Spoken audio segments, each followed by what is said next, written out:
नमो बुद्धाय दोस्तों। Our pride हमारा गौरव में आपका स्वागत है। जब हम भारत की प्राचीन नगर सभ्यताओं की बात करते हैं तो अक्सर कुछ नाम दबा दिए जाते हैं। नाग सभ्यता, जो कभी अपनी भव्यता, न्यायपूर्ण शासन और अद्भुत नगर नियोजन के लिए जानी जाती थी, लेकिन क्या यह सिर्फ एक प्राकृतिक पतन था? आज हम इतिहास के उन पन्नों को पलटेंगे जो अक्सर पाठ्य पुस्तकों में नहीं मिलते। क्या ब्राह्मणवादी विचारधारा के उदय और नागों के राजनीतिक पतन के बीच कोई गहरा संबंध था? क्या प्राचीन नगरों की इस लोकतांत्रिक व्यवस्था को धार्मिक और सामाजिक बदलावों के जरिए निशाना बनाया गया? आज का वीडियो साक्ष्यों और ऐतिहासिक तथ्यों के साथ नाग सभ्यता के अंत के असली कारणों की पड़ताल करेगा। वीडियो को पूरा देखें, क्योंकि सत्य को समझना ही हमारे गौरव को पहचानना है। महान नाग सभ्यता का अंत और उसके उत्तराधिकारी। कैसे हुआ अंत? एक शानदार तथा उत्तम व्यवस्था जो अब तक मानव समाज ने विकसित की थी, जिसने बुद्ध के भारत को 500 ईसा पूर्व से 500 ईस्वी तक आर्थिक रूप से समृद्धशाली, राजनीतिक रूप से शक्तिशाली, सैनिक शक्ति के विचार से अभिजित बना दिया था, अपने पारंपरिक घोर शत्रु व विरोधी आर्यों के हाथों शिकार हो गई। उसका यह अंत युद्ध के मैदान में नहीं हुआ, बल्कि कौटिल्य के अर्थशास्त्री षड्यंत्रों के हाथों हुआ। अर्थशास्त्र में कौटिल्य ने एक पूरा अध्याय जोड़ा, जिसका उद्देश्य था कि उन शक्तिशाली, अवैधिक, अनार्य राजतांत्रिक संघों को षड्यंत्रों से किस प्रकार नष्ट किया जा सकता है। उनमें से एक उदाहरण प्रस्तुत किया जा रहा है। आप जो श्लोक देख रहे हैं, मैं इसका अर्थ पढ़ देता हूं। इन सभी इस प्रकार के संघों के समीप सत्री, जो एक प्रकार के गुप्तचर होते थे, पुरुष रहे, और वह उन सब संघों के परस्पर दोषों को तथा द्वेष, कठोर वाक्यों आदि द्वारा प्रकट किया हुआ क्रोध, बैर, अपकार आदि के कारण किसी के साथ द्रोह करना और कलह स्थानों को जानकर धीरे धीरे उन्हें सामने लाकर उन संघों में ही परस्पर इस प्रकार फूट डालने का उपक्रम करे। अमुक संघ तुम्हारी इस तरह निंदा करता है, यह कहकर उस संघ को दूसरे से भड़कावे, इसी प्रकार कहकर दूसरे को भी भड़का दे, अर्थात इधर उधर जाकर दोनों को एक दूसरे के विरुद्ध कर दें। गुप्त युग में जबकि बौद्ध धर्म को पीछे धकेल दिया गया था तथा वैदिक धर्म की पुनर्स्थापना हुई थी, 13 नाग राजकुमारों का समुद्रगुप्त ने वध कर दिया, जबकि वह स्वयं नाग उत्पत्ति का था। अर्थात ब्राह्मणों ने नाग राजाओं को आपस में लड़ाकर समाप्त कर दिया। जो विजित हुआ यानी समुद्रगुप्त, उसका आर्यकरण कर दिया गया, जिसने हिंदू धर्म को राजधर्म बना दिया। नागों के शिल्पी संघों की एकता को बेदर्दी से नष्ट भ्रष्ट कर दिया, अर्थात एक ही खून से संबंधित शिल्पी संघों को विभिन्न धंधों पर आधारित जातियों में बांट दिया गया। उनकी एकता, अर्थतंत्र, सैनिक शक्ति को खंड खंड करके रख दिया। इस प्रकार भारत को मजबूत उत्पादक आर्थिक ढांचे की कमर तोड़कर रख दी। उनके स्थान पर अनुत्पादक शोषक व्यवस्था लाद दी गई। देश को कंगाल बनाने की राह पर डाल दिया गया। ऐसी सैनिक व्यवस्था जहां बच्चा बच्चा देश की सुरक्षा के लिए लड़ता था, विनष्ट कर दी। उसके स्थान पर समाज के मात्र 1 या 2% लड़ने वाले क्षत्रियों की वर्ण व्यवस्था लाद दी गई। इस प्रकार भारत की आर्थिक और सैनिक व्यवस्था की कमर तोड़कर रख दी। प्रसिद्ध इतिहासकार केपी जायसवाल जैसा विद्वान भी समुद्रगुप्त के उक्त निंदनीय कार्यकलापों पर अपने उद्गार व्यक्त करने से नहीं रोक पाया। एक इतिहास जो वास्तव में याद करने योग्य है, वह है जनसेवा और अच्छे कामों का इतिहास। मगर जिन कार्यों से मानवीय अधिकार तथा स्वतंत्रता को पैरों तले रौंद दिया जाए, इतिहासकार उन्हें मान्यता नहीं देते। अगर वह जीवित होता तो उससे कह देता, समुद्रगुप्त के बेटे विक्रमादित्य को याद करें, मगर समुद्रगुप्त को भूल जाएं। समुद्रगुप्त ने सिकंदर की तरह अपने देश की स्वतंत्रता की आत्मा का वध कर दिया। उसने मालव या योद्धाओं जो स्वतंत्रता व देशभक्ति की आत्मा का लालन पालन करने वाले थे, उनको नष्ट भ्रष्ट कर दिया। भारतीय समुद्रगुप्त को परोपकारी न होने के कारण भूल गए, और जब भारत में अल्बरूनी आया तो उसने बतलाया कि गुप्त लोग बड़े शैतान थे। यह चित्र का दूसरा पहलू है। यह बात भली भांति प्रमाणित हो जाती है कि गुप्तों का, जो मूल रूप से नागों की संतान थे, का आर्यकरण करके ब्राह्मणों ने नाग शक्ति व जनतांत्रिक संघ व्यवस्था तथा सभ्यता का विनाश करने के लिए प्रयोग किया। वैदिक धर्म का वास्तविक महल इसी युग में खड़ा हुआ था। अब जरा बात करेंगे कि नागों की संतानें गई कहां। अगला प्रश्न खड़ा होता है कि महान नागों की संतान कहां गई। हम आगे बताते हैं कि भारत के आज भी पूर्वोत्तर भारत में नाग जातियां यथा खासी, वोदो, कुकी, माओ, टांगखुल, कोरिया आदि निवास करती हैं। वे पश्चिम से पूर्व की ओर गईं। इसी प्रकार दक्षिण में उनकी अधिकतर संतान का आर्यकरण हो गया। हम पहले पूर्वोत्तर भारत की कुछ नाग जातियों को जानते हैं। सबसे पहले हम बात करेंगे मणिपुर की नाग जनजातियां। टी.डी. हडसन ने अपनी रचना the Naga tribes of Manipur में मुख्य तौर से मणिपुर की 4 नाग जातियों का वर्णन किया है। पहली टांगखुल, जो मणिपुर की घाटी के तुरंत पूर्व अथवा पूर्वोत्तर की पहाड़ी पर निवास करती है। दूसरी माओ अथवा मराम नाग या अंगामी, जो घाटी के उत्तर की पहाड़ियों में रहते हैं। तीसरी कोलिय, खोइराओ अथवा मायंग खोंग वर्ग, जो माओ तथा मराम में दक्षिण में पहाड़ियों पर रहते हैं। काबुई, जो घाटी के उत्तर पश्चिमी की पहाड़ियों पर रहते हैं। टांगखुल जनजाति 1435 ईस्वी में एक आक्रमणकारी के रूप में वहां पहुंची। इसे स्पष्ट है कि नाग जाति मुस्लिम काल में इस क्षेत्र में पहुंची। संभवतः उन्हें मुस्लिम आक्रमणकारियों ने बंगाल के पूर्वी भाग से या नेपाल से पूर्वी दिशा की ओर धकेल दिया। कारण टांगखुल या टांगखुल लोगों की यह शाखा मौर्य बुद्ध के जीवन काल में यहां निवास करती थी।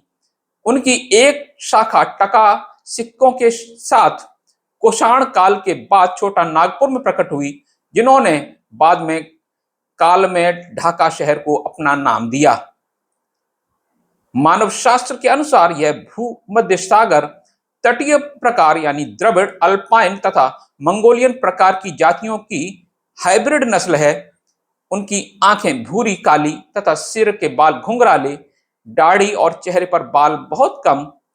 इससे ऐसा प्रतीत होता है कि आक्रमणकारी द्रविड़ जाति अथवा ऑस्ट्रेलियन प्रकार के थे तथा वे पश्चिम से की दिशा से आए थे, जबकि पूर्व निवासी जनसंख्या मंगोलियन प्रकार के लोगों की थी। इनमें प्रत्येक पुरुष सदस्य के लिए कुशल सैनिक होना आवश्यक है। कटे हुए मानव सिर की भेंट प्राप्त किए बिना कोई भी युवा औरत शादी के लिए नहीं आती। हमें इससे पश्चिम के नागों में राष्ट्रीय सेना, नेशन इन आर्म्स की प्रथा के होने की बात याद आती है। टांगखुल परिवार पितृ प्रधान है, जबकि खासी परिवार मातृ प्रधान है। इसलिए उत्तराधिकार बेटों को जाता है, न कि बेटियों को।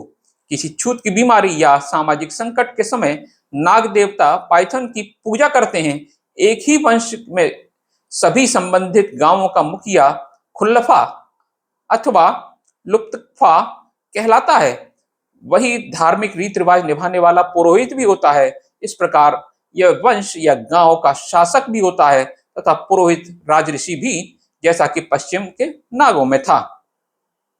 उनके अपने मृतकों का संस्कार करने का ढंग वही है जैसा कि स्वात घाटी के कब्रिस्तानों में पाया गया, जिनका प्रयोग असुरों ने किया था। इसका अर्थ है वे अपने मृतकों के शरीर को ऐसी कब्रों में दफनाया करते थे जिनकी दीवारें पत्थर की शिलाओं की होती थीं, ताकि शरीर को मिट्टी के स्पर्श से बचाया जा सके।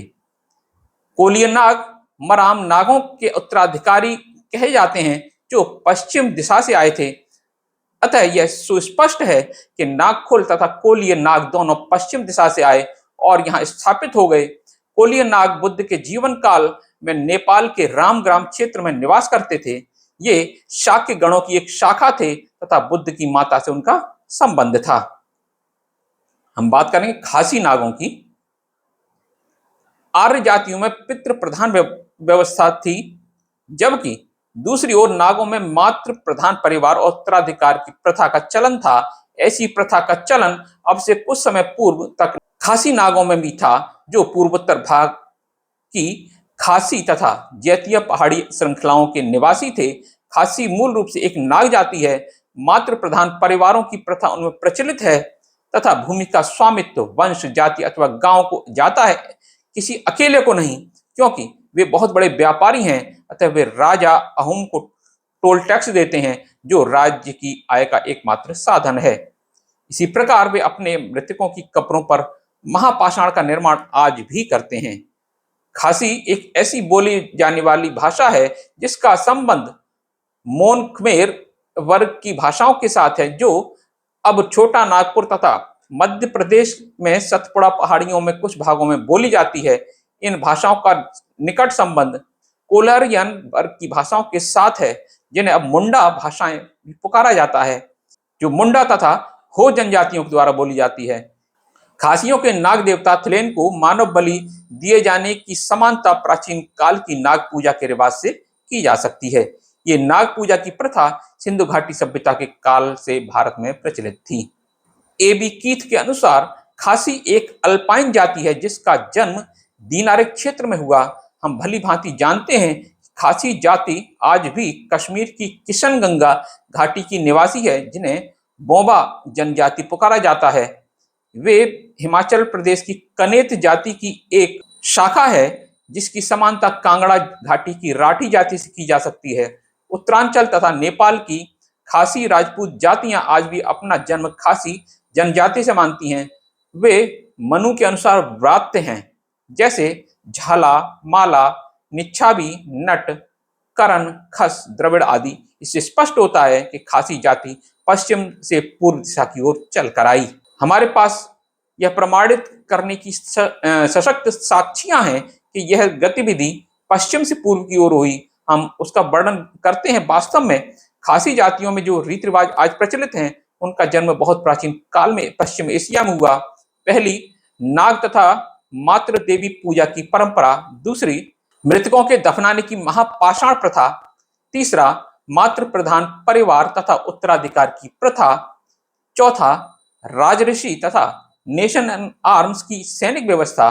पांचवी, खासी तथा अधिकतर अन्य जातियां एक ऐसी भाषा बोलती हैं जिनका संबंध कोलेरियन अथवा मोन खमेर वर्ग की भाषाओं के साथ है, जो अब मुंडा भाषाएं पुकारी जाती हैं, तथा छोटा नागपुर क्षेत्र में संथाल, मुंडा और कौरुक जनजातियों द्वारा बोली जाती हैं। उक्त सभी रीति रिवाजों का जन्म नवपत्थर ताम्रयुग में पश्चिम एशिया में हुआ था तथा सिंधु घाटी व दक्षिण भारत में लगभग 3000 ईसा पूर्व से लेकर 800 ईसा पूर्व के लंबे काल में भारत धीरे धीरे पहुंचते रहे। खासी कोलियन नाग तथा टाक तथा टांगकुल अथवा मौर्य बुद्ध के जीवन काल में नेपाल तथा उत्तरी बिहार में जनतांत्रिक संघों के रूप में शासन कर रहे थे। भाषाविदों ने सूचित किया कि ये टका नाग उसी काल में बांग्लादेश के ढाका क्षेत्र में पहुंचे और वहां शासन किया तथा बांग्लादेश की आधुनिक राजधानी ढाका को, ढाका शब्द टका शब्द का पाली रूप है। यह प्रसिद्ध टका सिक्का आज भी बांग्लादेश में वहां की मुद्रा के रूप में प्रचलित है। मणिपुर के एक ऐतिहासिक लेख के अनुसार टांगखुल लोगों ने 1435 ईस्वी में मणिपुर पर आक्रमण कर दिया। संभवतः मुस्लिम आक्रमणकारियों ने उन्हें पूर्वी बंगाल से पूर्व दिशा की ओर धकेल दिया होगा, जो इस काल में आसाम जा पहुंचे। टांगखुल लोगों का यह आक्रमण, जो मूल रूप से द्रविड़ तथा अल्पाइन जाति की संकर नस्ल से संबंधित था, वहां के मूल निवासी मंगोल लोगों पर हुआ करता था। संभवतः जैसा कि नाग जातियों में परंपरा थी, जीत के बाद पुरुषों का कत्लेआम कर दिया गया तथा स्त्रियों को अपने घरों में बसा लिया।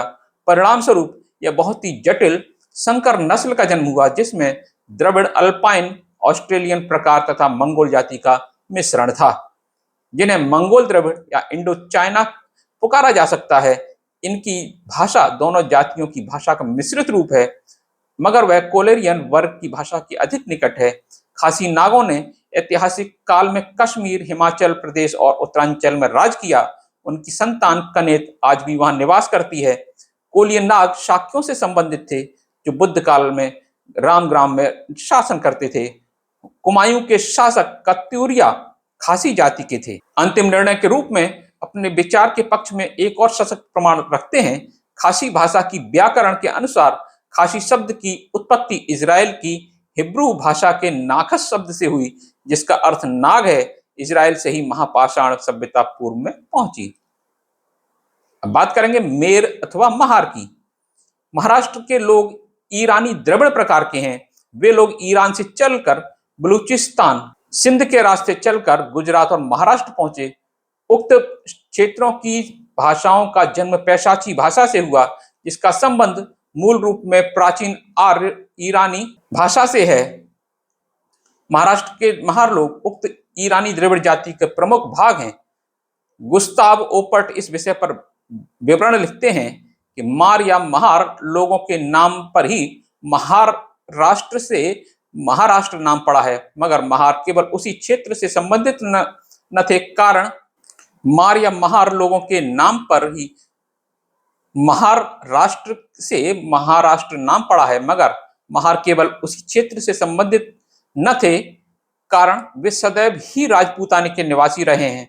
वह प्रदेश जो आज मेहवार या मारवाड़ या जोधपुर पकड़ा जाता है, प्राचीन मूल निवासी हैं। कर्नल टाड के अनुसार मेर या मेरा राजपूताने की पहाड़ी जाति है, और जिस देश में वे रहते थे मेरवारा अथवा पहाड़ी क्षेत्र यानी मेरु देश कहा जाता है। ये पहाड़ी लोग आहिस्ता आहिस्ता मैदान में बस गए और आज भी रहते हैं। वे इस भूमि के स्वामी अब तक रहे, जब तक कि विजयी जातियों ने उन्हें वहां से नहीं निकाल दिया। मुखिया और बहादुर सैनिकों के तौर पर वे अन्य जातियों की तरह स्वयं के राजपूत होने का दावा करते हैं। आनुवंशिक एथनिक और तौर पर मार, महार या महार और मेहर में कोई अंतर नहीं है। कर्नल डाल्टन के अनुसार मार अथवा माला एक अनिश्चित सा नाम है, जो कि भारत के विभिन्न भागों के विभिन्न लोगों को दिया गया, मगर ऐसा लगता है इस प्रकार के नामों वाले लोगों में अवश्य कोई निकट संबंध है। जैसलमेर का संबंध भट्टी जनजाति से था। अंत में मेर शब्द जुड़े होने के कारण इस जाति का संबंध भट्टी राजपूत जनजाति से बताया गया है। मारवाड़ का नाम अक्सर संस्कृत में मरु या रेगिस्तान, पहाड़, मेरु, पत्थर से जोड़ा जाता है। कारण इसके एक तरफ पहाड़ और दूसरी ओर रेगिस्तान है। कर्नल टाड इस व्युत्पत्ति को ठीक नहीं मानते। मेर अथवा मार लोग चीते जनजाति की एक शाखा है। चीता जनजाति मीना जनजाति की एक शाखा है, जो भारत की एक प्राचीन जनजाति है। दोस्तों, मैं आपको बीच में बताता चलूं कि मीणा जनजाति की उत्पत्ति पर भी मैं एक वीडियो बनाने वाला हूं, और वो आपके सामने बहुत जल्द आएगा। यह बात सुस्पष्ट है कि पश्चिमोत्तर दिशा से आने वाले मेर लोग राजस्थान के दक्षिणी भाग में बस गए, और आज भी वहां उनके अवशेष देखे जा सकते हैं। वहां से आगे बढ़ते हुए वे गुजरात व महाराष्ट्र में बस गए। महार अथवा रठ नागों का मराठाओं से क्या संबंध है? जब ऐतिहासिक युग के नाग राजाओं के नामों पर दृष्टि डालते हैं तो पाते हैं कि उनके नामों के पीछे नाग, नंदी, दत्त, सेन पद अधिकतर जुड़े होते हैं। यहाँ पर हम मात्र नाग पद को लेकर विचार करते हैं। ईसा पूर्व 10वीं सदी से लेकर 8वीं सदी में कभी काशी में नागों का राज्य स्थापित हुआ था। वहां के सुप्रसिद्ध ब्रह्मदत्त राजा के वंश में ही जैनों के 23वें तीर्थंकर पार्श्वनाथ का जन्म हुआ। यही पार्श्वनाथ नागवंशी थे। इसी वंश परंपरा में काशी का राजा शिशुनाग हुआ, जिसने मगध पर शिशुनाग राजवंश की स्थापना की। कुछ ग्रंथों में शिशुनाग को शिशुनाग भी कहा जाता है, यानी नाग और नाग समानार्थी होने के कारण दोनों पद नागों के नाम के पीछे प्रयुक्त होते हैं। शिशुनाग एक नागवंशी राजा था, यह स्पष्ट है। इसका अर्थ हुआ कि 7वीं सदी ईसा पूर्व में नाग लोग अपने नाम के पीछे नाग या नाग पद जोड़ते थे। नवनाग कौन कौन से हैं? दूसरी तीसरी सदी में राज करने वाले पद्मावती के नाग राजाओं के नाम वृषनाग, वृषभनाग, भीमनाग, स्कंदनाग, वसुनाग, बृहस्पतिनाग, व्याघ्रनाग, विभुनाग, रविनाग, भावनाग, प्रभाकर नाग, देवनाग और गणपति नाग। भारशिव नाग के नाम भी हम यहाँ पे उल्लेख कर देते हैं। वीरसेन, है नाग, त्रैनाग, वरहिन नाग, चरज नाग और भवनाग। सातवाहन काल के बारे में थोड़ी सी यहाँ पे हम चर्चा करेंगे। नवनागों के बाद उक्त पदों का प्रयोग नागों ने सातवाहन काल में भी किया। सातवाहन काल के शिलालेखों में ऐसे प्रमाण मिल जाते हैं। महाराष्ट्र की बौद्ध गुफाओं में सातवाहन कालीन अनेक अभिलेख प्राप्त हुए हैं। उनमें नाग अथवा नाक उपपद के युक्त अनेक नाम दिखाई दिए हैं। अगर मैं उन नामों का यहाँ पे विस्तार से वर्णन करूंगा तो वीडियो काफी बड़ा हो जाएगा। मैं इनका वर्णन डिस्क्रिप्शन में दे दूंगा, आप वहां से पढ़ सकते हैं। मुस्लिम काल में महारों के नाम के पीछे नागपद। मुस्लिम काल में भी नाग या नागपद का प्रयोग न केवल महारों बल्कि मराठा सरदारों द्वारा भी प्रयुक्त किया गया। हुसैन गंगो बहमनी के राज्यकाल में हरनाग पोल और कामराज घाटगे सूर्यवंशी क्षत्रिय परिवारों का उल्लेख मिलता है। शाह के कामराज में हरनाग पोल तथा कामराज घाटगे सूर्यवंशी क्षत्रिय परिवारों का उल्लेख मिलता है। शाह के कामराज घाटगे का विवाह हरनाग उर्फ हड़ंगनाग पोल मराठा सरदार की कन्या से कराया था।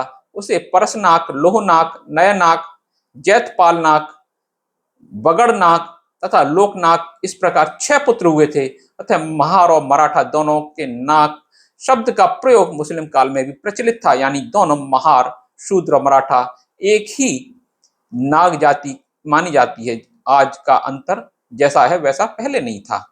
ब्रिटिश काल में भी महारों के नाम के पीछे नाग शब्द लगाता था। समय के साथ आगे बढ़ते हुए जब हम ब्रिटिश काल में पहुंचते हैं तो महारों का नाम के पीछे नाक नाग पद के प्रयोग हमें दोबारा मिलते हैं। सन 1818 में कोरेगांव में मराठा तथा अंग्रेजों में हुई लड़ाई, महार सैनिकों ने अंग्रेजों को विजय प्राप्त करवा दी। इस युद्ध में मारे गए सैनिकों की स्मृति में कोरेगांव में भीमा नदी के किनारे स्मृति स्तंभ खड़ा है, जिस पर 23 महार सैनिकों के नाम हैं। इनको भी हम डिस्क्रिप्शन में दे देंगे। सभी वर्गों के लोग नाग। मगध के नागवंशी राजा शिशुनाग को शिशुनाग के नाम से संबोधित किया गया। यह एक निसंदेह सत्य है कि शिशुनाग राजा नाग भी था और क्षत्रिय भी। उसी प्रकार पद्मावती के नवनाग, जिन्होंने दूसरी तीसरी सदी में राज किया, अपने नाम के पीछे नाग शब्द का प्रयोग करते थे। उन नामों की समीक्षा करते हैं जिनके नाम के पीछे नाक या नाग पद लगा है, तो पाते हैं कि उनमें समाज के सभी वर्गों के लोगों के नाम हैं। व्यापारी, गृहस्थ, किसान, जौहरी, सेठ, सामान्य गृहस्थ, महारठी, महाभोज, राज्य मंत्री, स्थविर, बौद्ध भिक्षु आदि। उक्त नामों में महारठी अग्निमित्र नाक नाम वाला महारठी पदधारी नाम भी था। इससे हम एक बहुत ही विशेष निष्कर्ष पर पहुंच सकते हैं कि ईरान से आने वाले गोल सिर के अल्पाइन लोग, जिन्होंने अपने पूर्व काल में काले और मृदबाण का प्रयोग प्रारंभ किया था, अपने दूसरे आगमन में लोह तकनीक तथा महापाषाण सभ्यता साथ में लाए भारी संख्या में महाराष्ट्र के उक्त क्षेत्र में आबाद हो गए। हम बात करेंगे टका, सहारण और राजपूत नाग की। तक्षक या टका नाग राज परिवार की प्रमुख शाखा, जो बाद में काल में राजपूत पुकारे जाने लगे। 14 पीढ़ियों में गुजरात में फिरोज शाह तुगलक के काल से मुगल काल तक राज किया। जब उनके राज्य को अकबर महान ने 1572 में अपने राज साम्राज्य में मिला लिया, सहारण टका ने मुस्लिम धर्म अपना लिया और उत्तराधिकारियों ने 14 पीढ़ियों तक राज किया। इससे एक बात स्पष्ट हो जाती है कि इस काल तक आदिवासी शासक राजपूत पुकारे जाने लगे। यह प्रमाण, यह सिद्धांत प्रतिपादित करने में काफी है कि राजपूत जातियों की उत्पत्ति आर्य नहीं, आदिवासी खून से है। तो साथियों, नाग सभ्यता का इतिहास केवल एक कहानी नहीं बल्कि हमारे पूर्वजों की वह विरासत है जिसे समझने की आज सख्त जरूरत है। क्या आपको भी लगता है कि नागों की गौरवशाली इतिहास को धार्मिक आख्यानों के पीछे छुपाया गया? कमेंट्स में अपनी राय और शोध जरूर साझा करें। अगर आपको यह ऐतिहासिक विश्लेषण महत्वपूर्ण लगा हो तो इसे लाइक करें और अपने समाज के साथ शेयर करें, ताकि हर कोई अपने असली इतिहास से रूबरू हो सके। प्राचीन भारत के अनकहे सच जानने के लिए आवर प्राइड हमारा गौरव को सब्सक्राइब करना ना भूलें। मिलते हैं अगले वीडियो में, तब तक के लिए जय भीम, नमो बुद्धाय।